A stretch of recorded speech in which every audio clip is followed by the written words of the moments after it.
अब मैं आपको कोई तोहफा दूं तो आप क्या कहोगे आगे से? धन्यवाद कहोगे? उसको वापस लो ये कहने के लिए सड़क पे तो नहीं आके प्रोटेस्ट करोगे? कानून बना रहे हो, पिछले 9 दिनों से सड़क पर सो रहे हैं।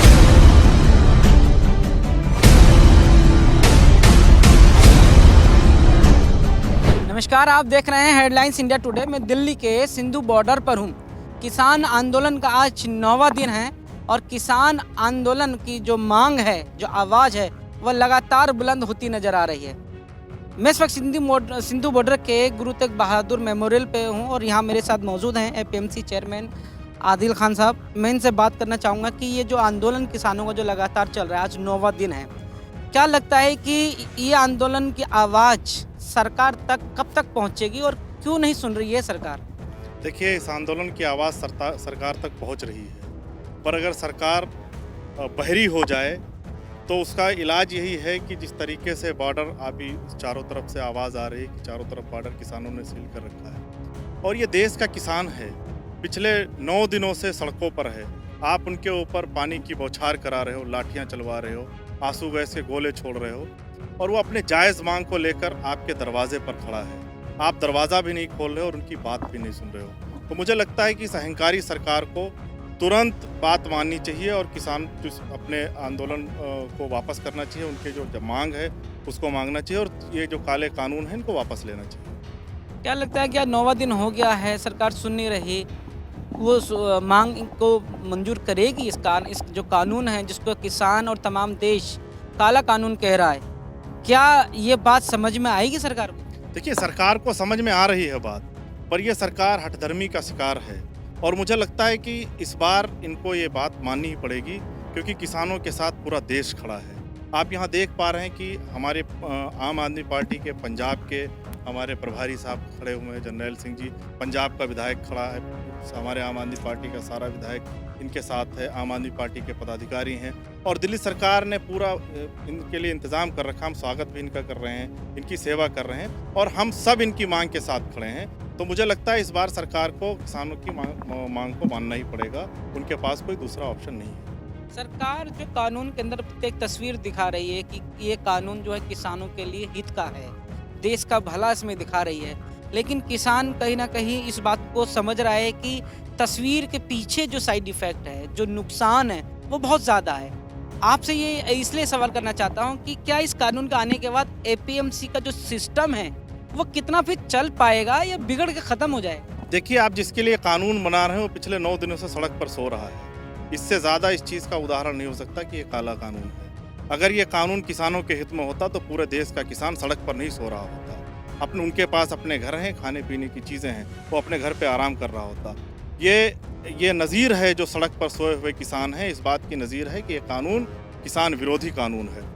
देखिए, फ़ायदा और नुकसान की बात तो बहुत दूर की है, पर आज जिस तरीके से देश की और दिल्ली की व्यवस्था चरमराने जा रही है, अगर केंद्र सरकार ने इस कानून को वापस नहीं लिया तो निश्चित तौर पर अंबानी और अडानी के घर भरेंगे, किसानों के नहीं। तो ये कानून किसान के लिए नुकसानदायक है? मतलब कि मैं जानना चाह रहा हूँ कि आड़ती, व्यापारी और जो इस तरह के जो लोग हैं वो ज़्यादा प्रभावित हो रहे हैं, किसान प्रभावित नहीं है, इस बात पे जोर दिया जा रहा है बार बार। देखिए, मैं आपको एक चीज़ बताऊं, अभी इस कानून में आलू, प्याज, टमाटर को एसेंशियल आइटम से बाहर किया गया है। कभी आपने इस देश में 70 रुपये किलो आलू खाया था?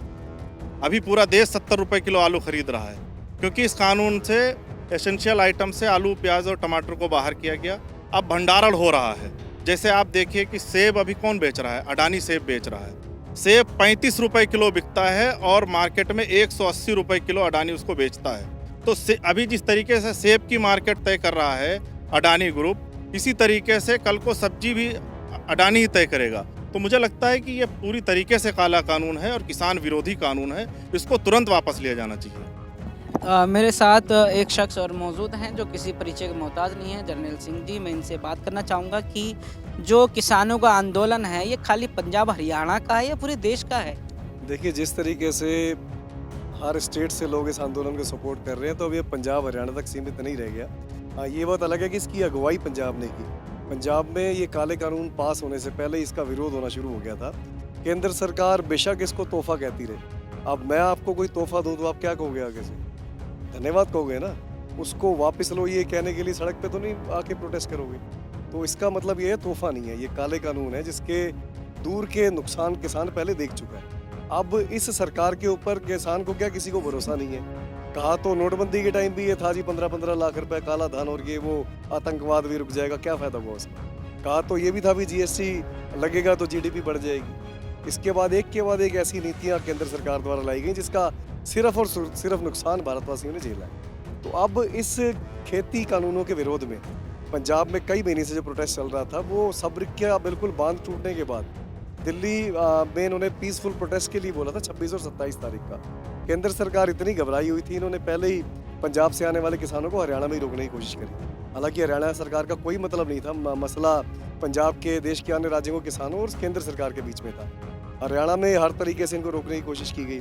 अब दिल्ली में जिस तरीके से 9 दिन से डटे हुए हैं, एक चीज़ अच्छी इसमें यह है कि केंद्र सरकार कुछ दबाव में नजर आ रही है। कल की मीटिंग के बाद जो संकेत कृषि मंत्री ने दिए हैं तो उम्मीद सबको यही है कि कल शायद इसका कोई नतीजा निकल सके, और नहीं निकलेगा तो किसान इस बार पीछे हटने वाले नहीं है। जिस तरीके से हर दिन सपोर्ट बढ़ता जा रहा है, यहाँ तक कि वर्ल्ड ह्यूमन राइट ऑर्गेनाइजेशन जो है उस तक ने संज्ञान लेते हुए भारत को नोटिस किया है कि किस हक से आपने किसानों के ऊपर सर्दियों के अंदर पानी की बौछारें की, आंसू गैस की गोले मारे। उनकी मांगे तो जायज़ है। किसान क्या कह रहा है? अब किसानों को इसके जो पीछे हिडन एजेंडा जो था कि जमाखोरी का, जैसे आदिल जी ने बताया, हमने पिछले समय में देखा किस तरीके से 80 रुपए किलो वाली दालें 200 रुपए तक बेची गई। जमाखोरी के कानून को पूरी इजाज़त दे दी गई है, कॉन्ट्रेक्चुअल फार्मिंग को पूरी इजाज़त दे दी गई है।